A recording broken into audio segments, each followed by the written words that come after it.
Hello, you're watching VNA News and now headlines. Ongoing flash floods lead 3 more dead.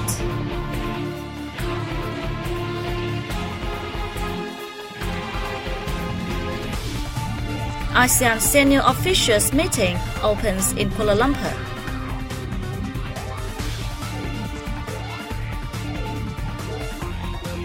Ho Chi Minh City maintains strong economic growth in first 7 months.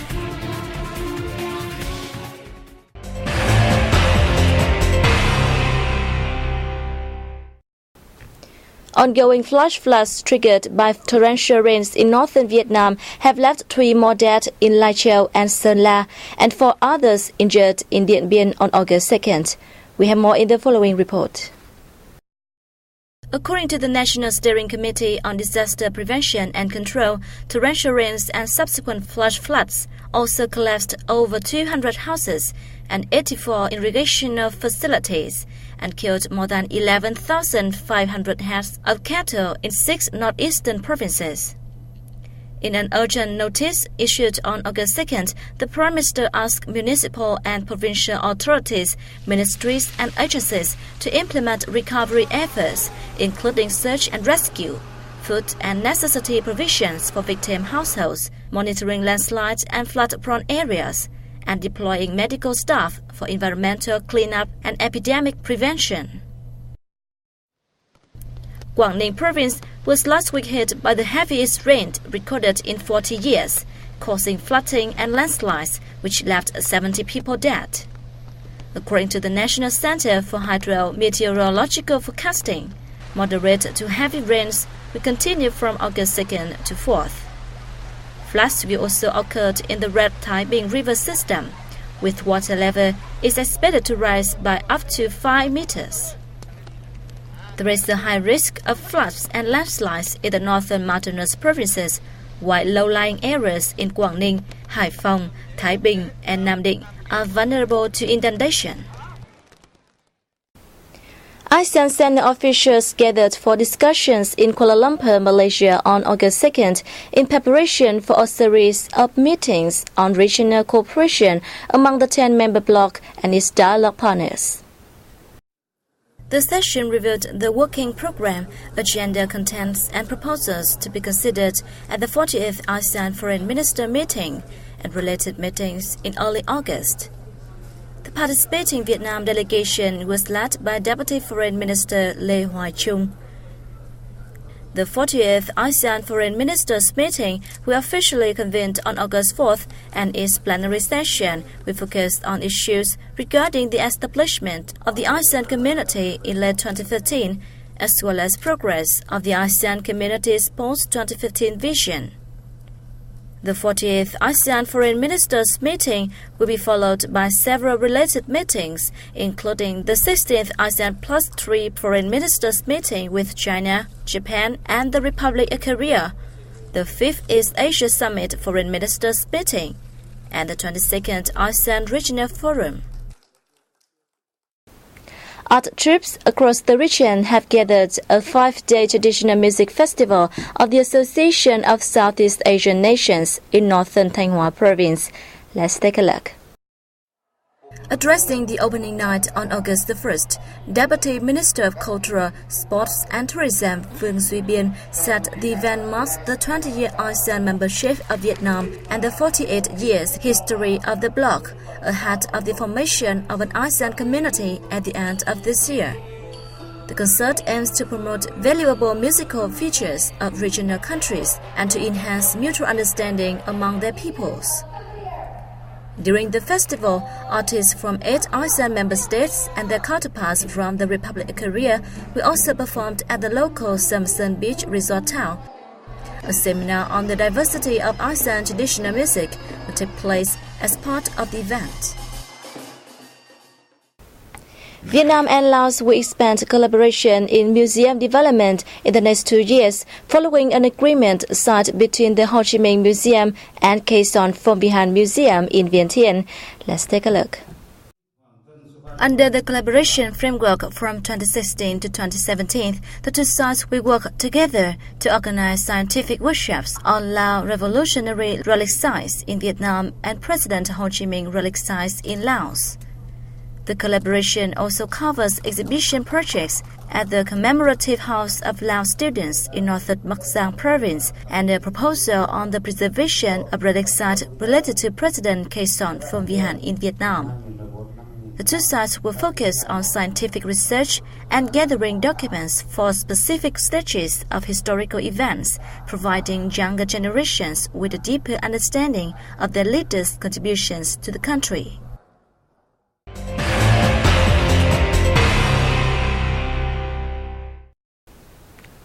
Ho Chi Minh City, Vietnam's southern economic hub, maintained strong economic growth in the first 7 months of this year, as most of its key economic indicators are recovering.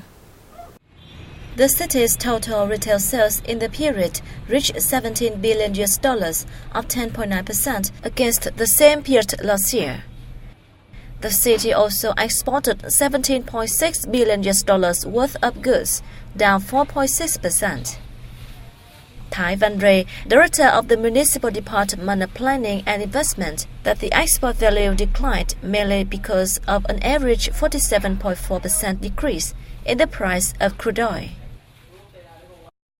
According to the department, the city had granted licenses to over 17,190 enterprises with a combined capital of $5.2 billion as of July 20th, up 27.7% in the number of enterprises and 46.4% in terms of capital from the same period.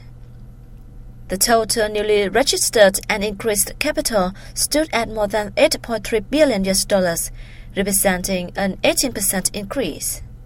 The city has attracted $2.5 billion in foreign direct investment projects, 2.3 times higher than the same period last year. The national flag carrier Vietnam Airlines has announced its annual promotion program for both domestic and international routes. Under the Golden Autumn 2015 program, passengers can purchase air tickets at a starting price of $9 for a return ticket on some international routes and $15.8 for a number of domestic routes from August 12 to 26, 2015. The special prices do not include taxes or surcharges and may vary in line with the flexible interest rate set by the State Bank of Vietnam at the time of purchase. The promotional deal is not applicable during the peak period. Earlier, Vietnam Airlines also announced the Golden Moment program, offering special prices for domestic routes from July 15 to 31, 2015. American coffee giant Starbucks recently announced it has been selling Arabican coffee grown in Vietnam's central highland city of Đà Lạt for the first time. We have more in the following report. Starbucks representative in Vietnam has confirmed that Đà Lạt coffee is being sold and categorized as a high-end product in the U.S. market. The franchises-owned coffee experts have highly appraised Đà Lạt Arabica coffee, considering it to be the most suitable to American consumers and their taste buds. As of 2014, the coffee giant had over 21,500 stores across 56 nations around the world, with 11,457 in the U.S. Starbucks selects its coffee based on the criteria of taste, smell, and food safety.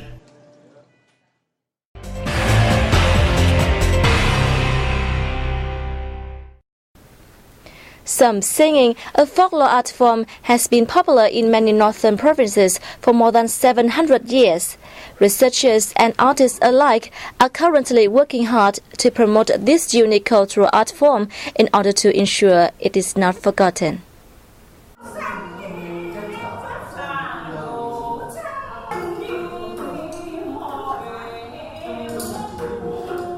Some is quite a peculiar art form, which some say is an acquired taste. However, artists who have devoted their lives to the stage, including some performances, successfully managed to convey their love for this traditional art form and inspire their audiences with their happiness and passion for some singing.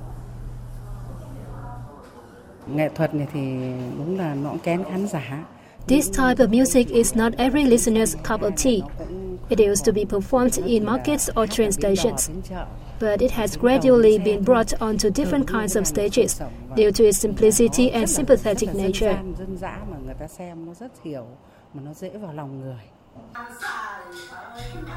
Tonight's some performance is held at a Hanoi-based French colonial villa, a non-conventional stage to say the least.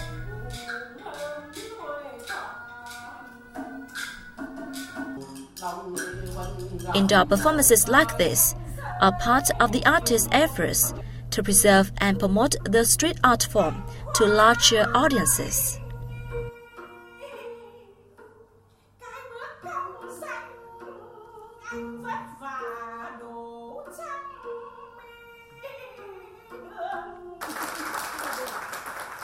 The performance attracted a huge crowd, including international guests.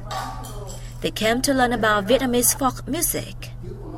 For them, this is a unique and fascinating performance. I've seen some folk music in events and puppet theater, but in a very close setting, this is my first time. And the reason I really like this, I've come here is because of the background of sound music. Is that what you call? So it talks about ordinary life.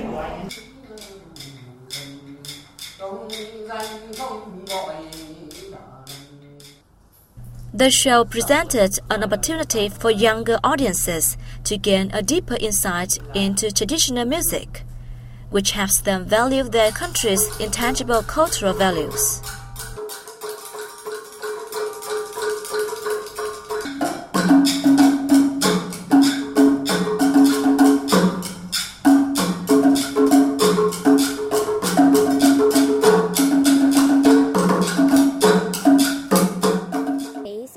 I look forward to more performances like this.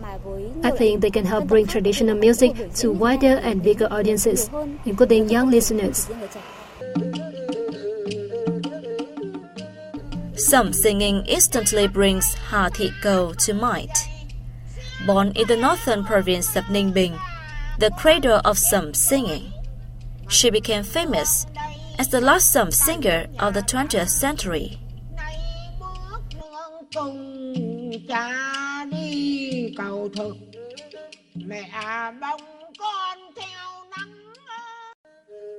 When she died at the age of 85, Ha Thị Cầu left behind a void in the minds and hearts of traditional art lovers. She is not only known for performing and composing some songs, but also for teaching some melodies to the next generation.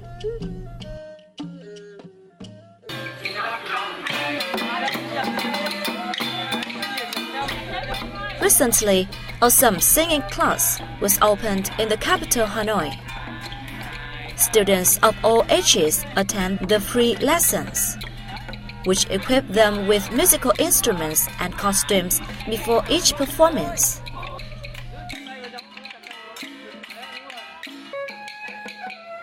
Young learners come together in their shared passion for traditional music. This place is a heaven for those dedicated to folk music. It also encourages some artists and gives them hope that the next generation still cares about their traditional art form.